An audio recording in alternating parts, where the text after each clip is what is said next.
Salut les souleurs pro! Aujourd'hui, on va aborder un sujet qui revient très souvent. Combien faut-il pour se lancer en SLP? Tout d'abord, sachez que chaque aventure est unique et donc qu'il n'y aura pas une réponse universelle à cette question. Mais il y a deux grandes catégories de coûts à prendre en compte. Premièrement, le coût lié à la création de l'entreprise. Deuxièmement, les frais de la mise en place de votre bien en sous-location professionnelle. Pour ce qui est de l'entreprise, vous allez retrouver des frais liés à la création de la structure, la constitution des statuts, le dépôt des statuts, l'enregistrement au greffe, la responsabilité civile pro et la gestion de la comptabilité. Bref, tout ce qui tourne autour de la société que vous allez créer pour pouvoir démarrer votre activité. Ici, on ne parle pas de grosses sommes, mais il va falloir les anticiper.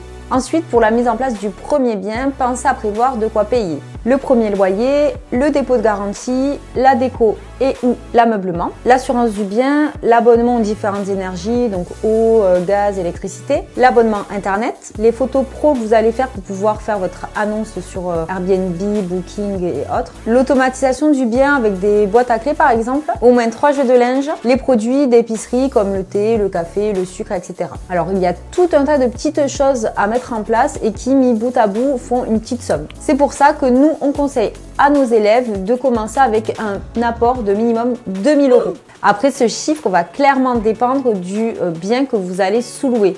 Donc de sa superficie, du montant du premier loyer, s'il y a de la déco à faire ou pas. Voilà, ça va dépendre de toutes ces choses-là.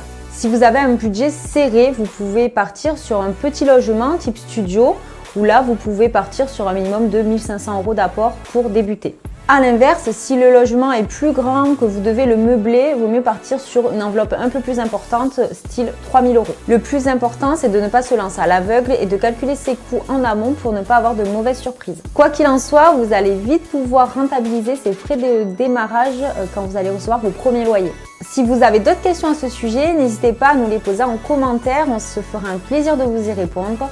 Surtout, n'oubliez pas de vous abonner à la chaîne et d'activer la cloche et on se retrouve la semaine prochaine.